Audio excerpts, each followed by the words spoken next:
The day Marin walked back into her life, it started like every other Tuesday.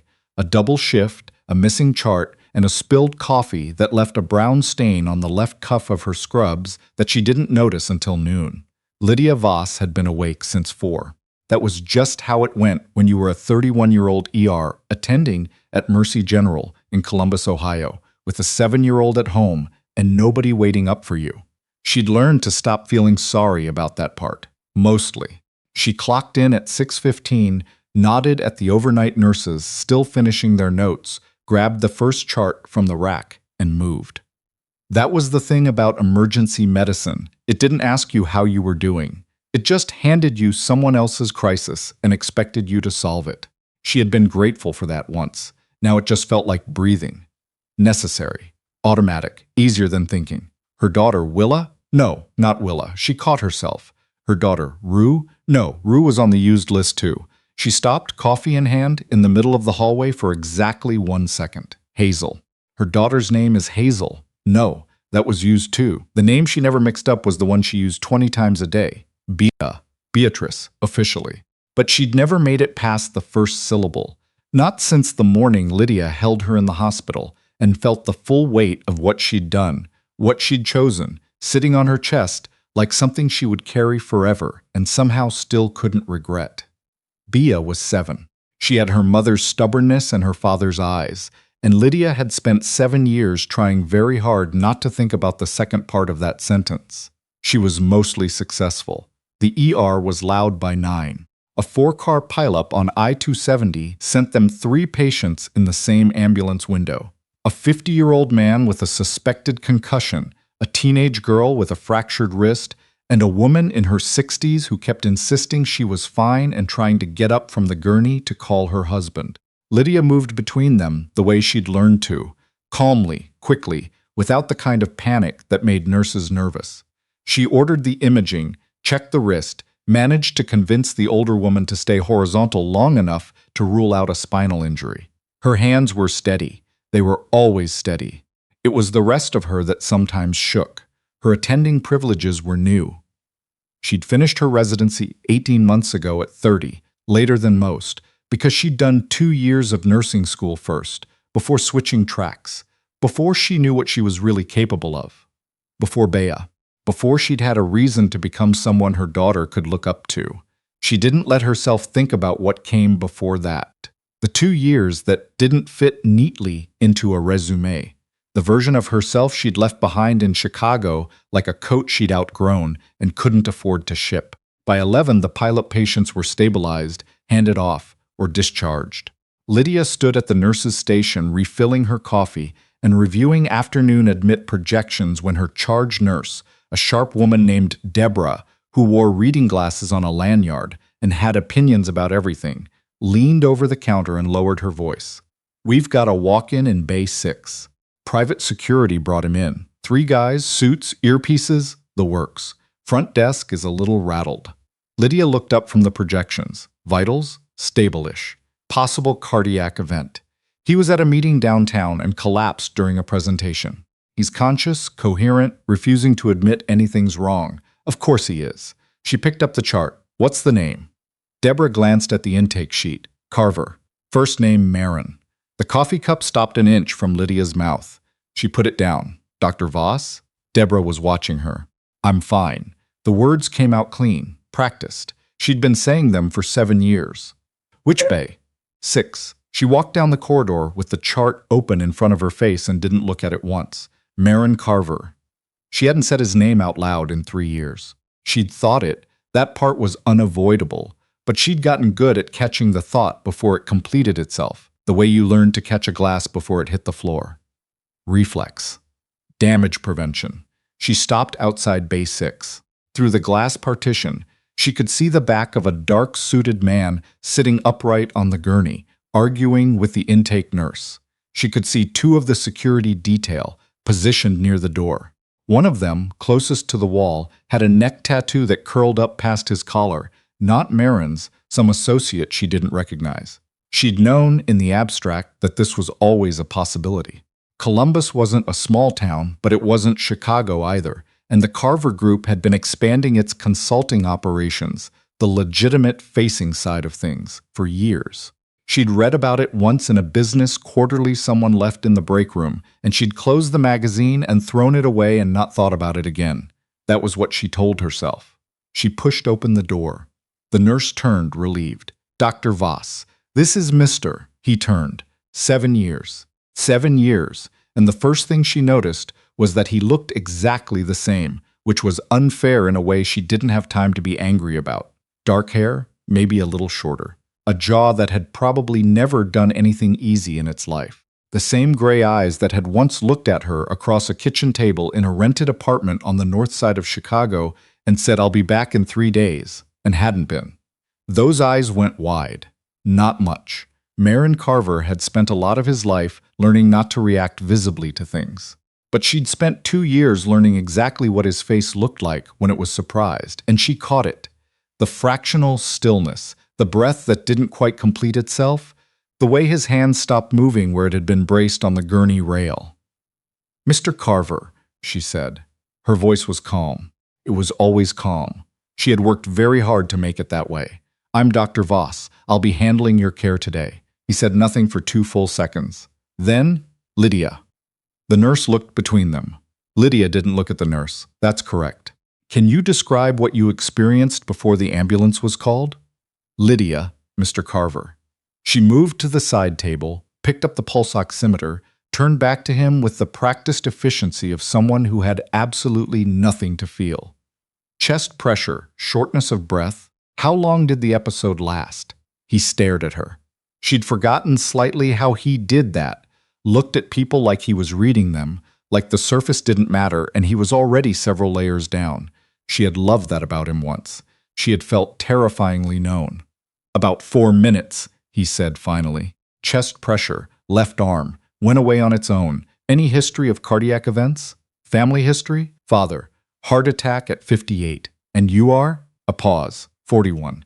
She attached the oximeter, noted his SpO2, reached for the blood pressure cuff. He let her. His security detail watched from the doorway, with the specific alertness of people paid to be suspicious of everything. "I need to step out for a moment," she told the nurse. "Can you start a 12 lead?" She didn't look at him when she left. She stood in the small supply room next to Bay 6 for approximately 45 seconds. That was all she allowed herself. She counted her breaths, noted that her hands were irritatingly steady, noted that her chest was doing something complicated she didn't have vocabulary for, noted that 7 years was apparently not enough time to make gray eyes and a jaw that had never done anything easy feel like a stranger. Then she walked back out. The ECG showed nothing acute. She ordered a troponin panel anyway and a stress echo and recommended overnight observation. He said no. "Mr. Carver," she said, standing at the foot of his gurney with his chart in her hands. "The episode you described is consistent with either an acute cardiac event that self-resolved or a significant warning sign. Either way, leaving AMA against medical advice is not something I can recommend. I'm aware of what AMA means. I imagine you are." His jaw tightened. That was familiar too. "I have obligations this afternoon that—" "You collapsed during a presentation," she said. "If you leave and have another episode, one that doesn't self-resolve, you could die on the way to your car." She paused. "Let that sit. That would be very inconvenient for everyone." Something shifted in his expression. Something she couldn't entirely read. "I'll stay for the panel," he said. Not overnight. She could have pushed. She was, clinically speaking, authorized to push. Instead, she noted his decision in the chart and moved to leave. "Lydia." She stopped. "You look—" He stopped. Started again. "You're an attending now." She turned just enough to look at him over her shoulder. 7 years is a long time, Mr. Carver." She left before he could answer. The troponin came back borderline. Not high enough to confirm an STEMI, not low enough to walk away from. She ordered a second draw at 3 hours and went about the rest of her shift the way she always did. Methodically, thoroughly, without drama. But twice, walking past Bay 6, she glanced through the glass. The first time, he was on his phone, talking. The security detail shifted to give him the illusion of privacy. The second time, he was looking at the door. She didn't stop walking. At 2:15, her phone buzzed. It was a text from the elementary school. "Hi, Dr. Voss. This is the front office at Fairview. Bea had a bit of a stumble at recess. She's okay, but she bumped her chin on the climbing structure, and we'd like you to come take a look. We know you're working, just wanted to let you know. Lydia read it twice. She looked at the time. Her next break wasn't until 4. The school was 12 minutes away. She looked at the text again. She's okay. She was in her chest, in the place she kept carefully padlocked. Not okay.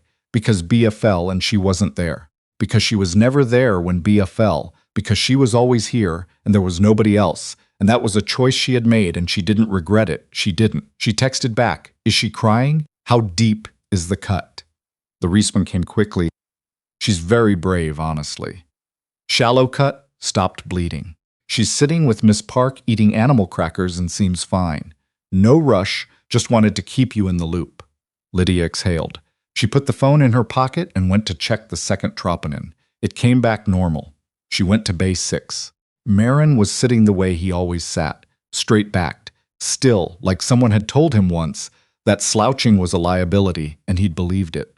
His jacket was draped over the chair. He'd loosened his tie by about an inch, which was, she suspected, his version of falling apart. "Second panel is normal," she told him. "You are not, as far as we can tell, in the middle of an acute cardiac event." He looked at the panel results when she handed them to him. Actually read them. She'd always found that notable, the way he engaged with details, not performed attention, genuine processing. "However," she said, "borderline first troponin, a 4-minute symptomatic episode, and a family history puts you in a category where I'd strongly encourage a stress test and a cardiology follow-up within 2 weeks. I'll schedule it." She nodded. Started writing the discharge summary. Lydia. His voice was low. The security detail was in the hall. They were as close to alone as they were going to get.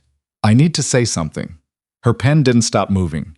"You can say it. I can choose whether or not to hear it."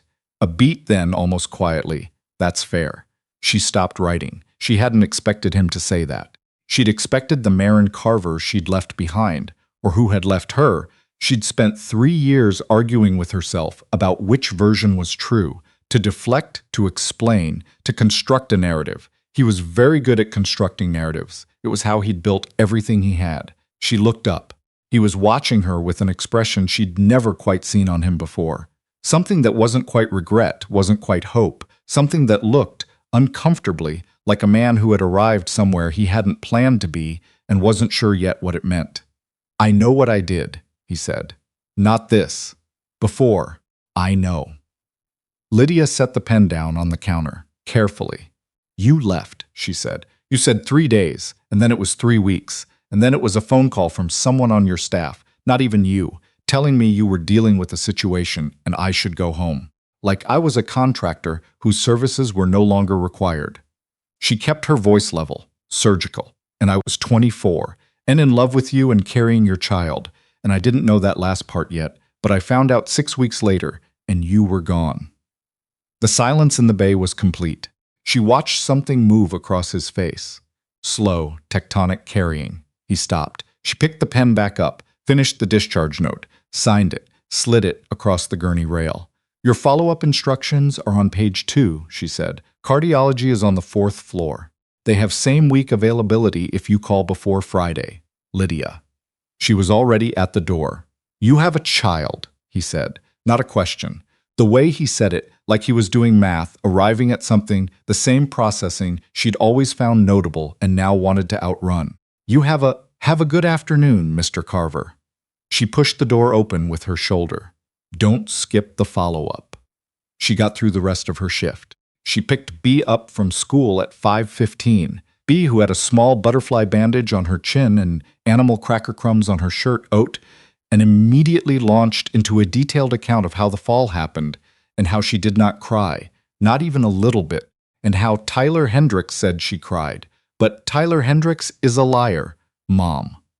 Lydia listened to all of it with her hand on the back of Bea's neck, feeling her daughter's warmth against her palm, and did not think about the hour between 3 and 4 she'd spent in a supply closet doing controlled breathing exercises.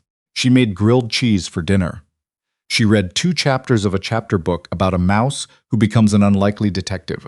She ran the bath, managed the toothbrushing negotiations, tucked Bea in, sat on the edge of the bed until Bea's breathing slowed. Then she went to the kitchen, sat at the table, and put her head in her hands.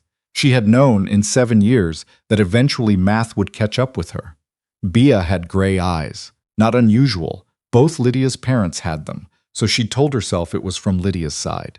She had a particular stillness when she was reading, the same kind Maren had, the kind that looked like patience, but was actually something more like computation. She had a jaw that had something architectural about it, even at 7, that Lydia's sister once described as weirdly intense for a kid. Lydia had not told him. She had not told him because he had left.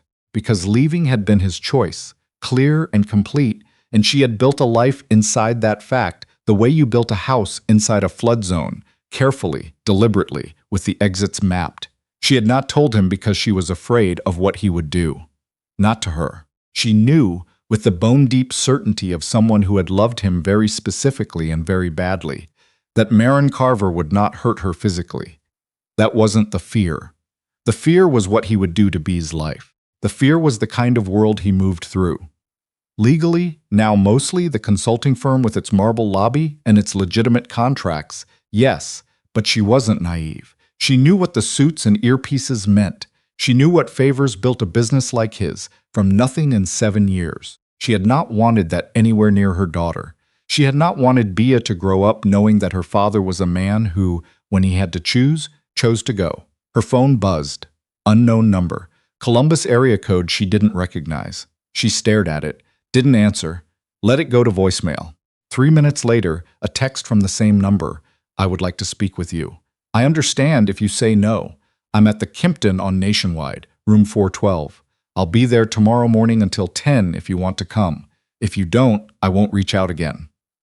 She read it 4 times.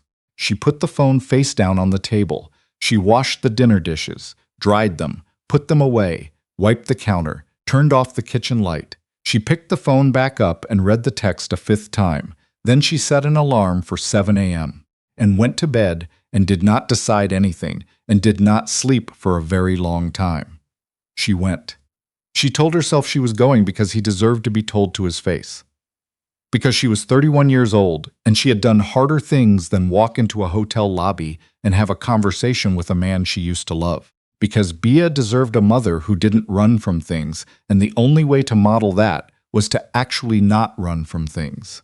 She left Bea with Deborah, who babysat sometimes and accepted payment in the form of homemade lemon bars and did not ask questions, which was the exact kind of friend Lydia had needed for the last 7 years and had managed slowly to find.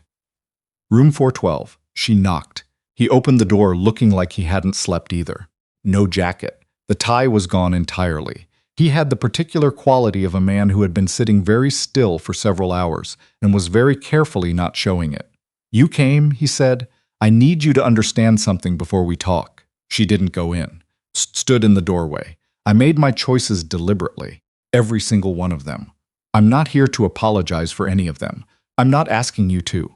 You might be, she said, when I finish telling you what I have to tell you. Something in his face shifted.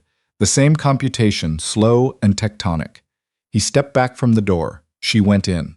She told him about Bea the way she'd rehearsed it in her head on the drive over, factually, without editorial, the way she delivered difficult diagnoses, the timing, the decision she'd made, the reasoning. She did not tell him it had been easy. She did not tell him she'd been certain, only that she had been alone and young, and that she'd spent one very long night deciding what kind of person she was going to be from that point forward, and that the decision she'd made had led her here, to her degree, to her daughter, to a life that was hard and hers and something she was proud of. She told him Bea was healthy, happy, good at math, and obsessed with detective stories and terrible at sitting still, except when she was reading, and then she was perfectly motionless in a way that was. She stopped herself. Maren hadn't moved from the chair across from her. He was looking at the floor. His hands, folded between his knees, were very still. She's 7, he said. She has. He stopped. Gray eyes, Lydia said, because she'd spent 7 years learning how to say difficult things. He put his face in his hands. She had expected, coming into this room, many things. She had expected defensiveness, or negotiation, or the particular kind of composure she associated with men who had learned to treat emotions as tactical liabilities. She had expected him to be someone she could manage. She had not expected this. She didn't move, didn't speak. Let him have the moment the way she let patients have bad news, not rushing them through it, not narrating it, just being present. After a while, he looked up. "I'm not going to tell you I had a reason that makes what I did acceptable," he said. "I'm not going to tell you there was no choice. There was a choice. I made it. I was 23 and I was afraid, and I made the coward's choice, and I have spent 7 years knowing that about myself." "Why didn't you come back?" She heard the question come out of her before she decided to ask it. He looked at her steadily. "Because I was afraid you were better off without me," he said. "And I was probably right. You don't get to decide that for someone else." "No." His voice was quiet. "I don't." Silence. "What do you want?" she asked. Not unkind. Clinical, almost. "I need to know what you came here thinking you wanted." He looked at his hands. "I don't know," he said. "I know that's not a good answer. It's an honest one." Another beat. Then, "I want to know her." He said it like a man stepping onto uncertain ground, carefully, watching where he put his weight. "I'm not going to make promises I don't know if I can keep, but I want the chance to try to be something worth having in her life, if you ever thought that was possible." He looked up. "And I want to know if there's anything at all, left between us, or if I killed it completely. I'd rather know." Lydia looked at him for a long time. She thought about a kitchen table in Chicago, a rented apartment, the way he'd laughed once at something she'd said, surprised by it, the way people are surprised when something delights them, and they didn't expect to be delighted.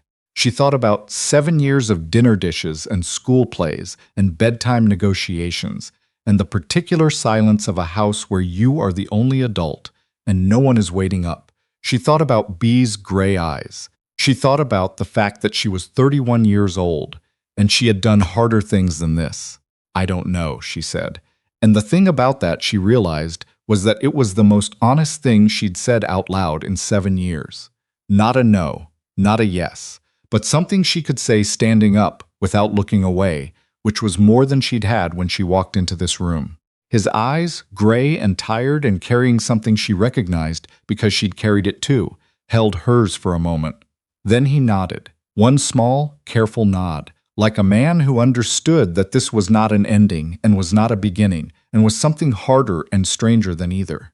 Like a man who could live with "I don't know," as long as it was honest. She stood up, picked up her keys from the table by the door. "Don't skip the cardiology follow-up," she said, and this time she said it like she meant it.